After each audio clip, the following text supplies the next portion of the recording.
मेरा नाम है Satyam and you are watching Hindi के स्टोरीज चैनल। आपने अभी तक हमारे चैनल को सब्सक्राइब नहीं किया है, इसलिए सब्सक्राइब का बटन ज़रूर दबाएं।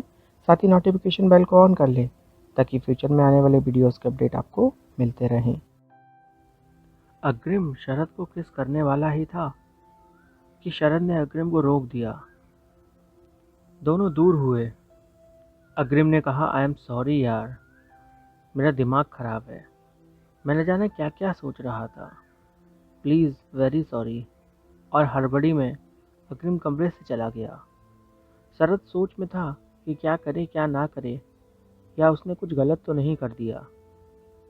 उसने रेहान को फ़ोन किया और सब कुछ बताया।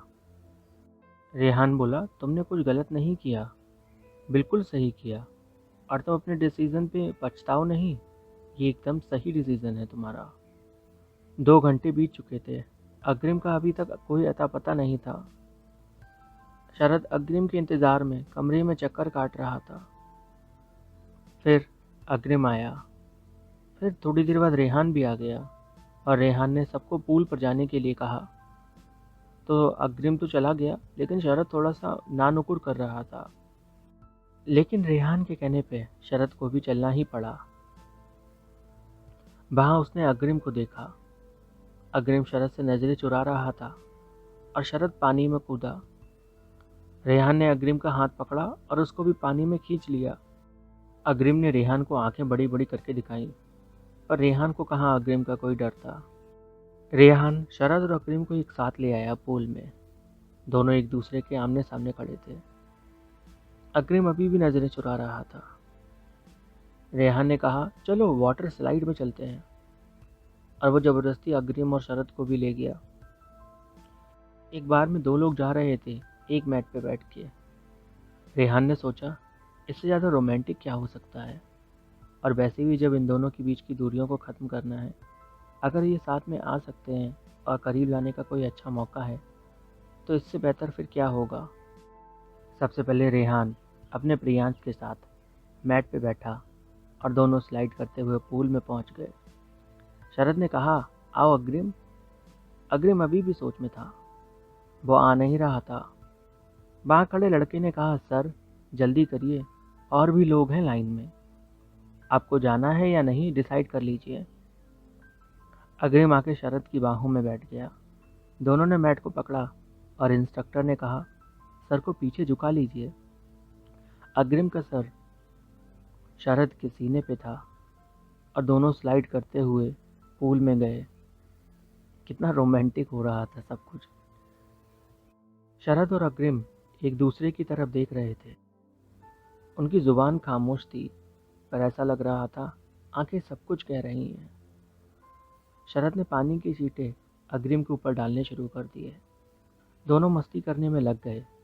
अग्रिम ने शरद को बाहों में लिया और पानी में छोड़ दिया। शरद तुरंत उठ के बैठ गया। दोनों काफी घुल मिल रहे थे। रेहान का प्लान काम करने लगा था। पूल में दोनों किन्हीं 2 मासूम बच्चों की तरह शरारत कर रहे थे। एक दूसरे को पूल में गिराना, पानी फेंकना, और प्रियांश ये सब देख के खुश हो रहा था। पूल के बाद इवनिंग में सनसेट देखने बीच पे गए। शरद ने एक हाथ अग्रिम के कंधे पर रख लिया और अग्रिम ने अपना हाथ शरद की कमर में डाल दिया। रेहान प्रियांश को इशारे करके बोला, देखो आखिर दोनों करीब आने ही लगे ना। सभी वापस होटल जा रहे थे, पर अग्रिम और शरद ने थोड़ी देर और रुकने का फैसला किया। अग्रिम ने शरद का हाथ पकड़ा और शरद ने भी प्यार से उसकी उंगलियों को अपनी उंगलियों में थाम लिया। ढलते सूरज में दोनों शायद अपने नए भविष्य के ख्वाब देख रहे थे। वापस होटल आए, डिनर किया। शरद और अग्रिम अपने रूम में थे। शरद ने कहा, मैं नहा के आता हूँ। वो नहाने चला गया। जब नहा के आया तो देखा अग्रिम सोफे पे सोया हुआ है। उसको यूं गहरी नींद में सुकून से सोता देख शरद वहीं उसके पास बैठ गया। उसने अग्रिम के माथे पे किस किया और प्यार से उसके गाल को छुआ। अग्रिम नींद में था। उसने शरद का हाथ पकड़ लिया। शरद अब हिल भी नहीं सकता था और वो वैसे ही वहां पर बैठा रहा। शरद ने एक बार उठने की कोशिश की, पर फिर वो समझ गया कि अगर वो उठा तो अग्रिम की नींद टूट जाएगी। वो उसे यूं ही देखता रहा। देखते देखते कब वो भी गहरी नींद में चला गया, उसे पता नहीं था। जब वो नींद से जागा तो अग्रिम प्यार से उसके सर के बालों को सहला रहा था, और जागते ही शरद दूर हटा। अग्रिम बोला, क्या हुआ? शरद ने कहा, कुछ नहीं। अग्रिम ने पूछा, क्या मैं तुम्हें पसंद नहीं हूँ? कोई कमी है मुझ में, या मैं तुम्हारे टाइप का नहीं हूँ? शरद बोला, अग्रिम, टाइप जैसा कुछ नहीं होता। दिल कब कहाँ कुछ देखता है। इसे तो जिस पे आना होता है आ ही जाता है। पर कभी कभी आंखों पर विश्वास नहीं होता। तुम मेरे इतने पास हो और इस तरह से यकीन नहीं कर पा रहा मैं कि कैसे ये सब पॉसिबल है। रूम का दरवाजा खटका। कौन है? शरद ने पूछा। मैं हूँ प्रियांश। चलो चलो दोनों मेरे साथ चलो। ये कहकर प्रियांश शरद को अपने साथ उसके रूम में ले गया, और अग्रिम को भी, जहाँ रेहान पहले से ही था। शरद की आंखों पे पट्टी बांधी गई। वो धीरे धीरे आगे बढ़ रहा था। जब पट्टी हटाई तो अग्रिम उसके सामने घुटनों पे बैठा हुआ था। पूरा रूम कैंडल्स की रोशनी में जगमगा रहा था। शरद तो जैसे सपने में था, विश्वास करना मुश्किल था। अग्रिम बोला, शरद, मैं तुमसे बेहद प्यार करता हूँ।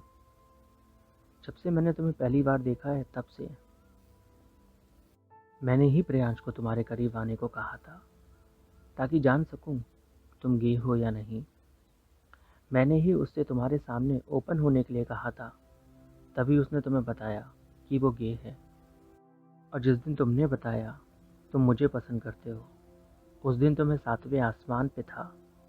मैं बस सुनना चाहता था उसको अपने कानों से, और इतना लंबा इंतज़ार किया ताकि ये कंफर्म हो सके कि तुम सच में मुझे चाहते हो। शरद बोला, मैं भी तो तुमसे प्यार करता हूँ।